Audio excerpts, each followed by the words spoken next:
नमस्कार मित्रांनो, आपण एक गोष्ट समजून घेऊयात, पण त्याआधी चॅनेलला लाईक, सबस्क्राईब आणि शेअर करायला विसरू नका.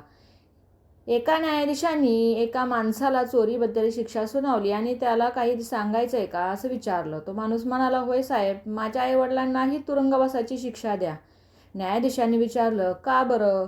तो गुन्हेगार म्हणाला, लहानपणी एकदा मी शाळेतून एक पेन्सिल चोरली.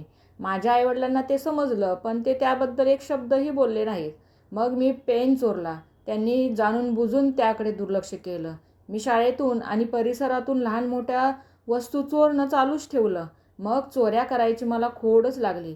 त्यांना याबद्दल माहीत होतं, परंतु त्याबद्दल एक शब्दही कधी ते बोलले नाहीत.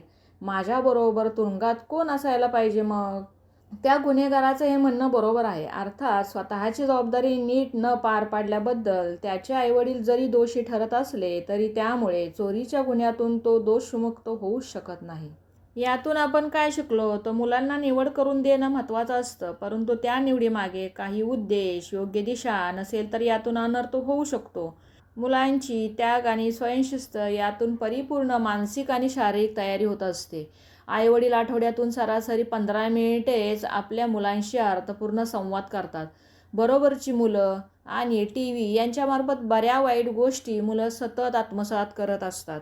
म्हणजेच मुलांना त्याग आणि स्वयंशिस्तीची सवय लावणं आपलं काम आहे.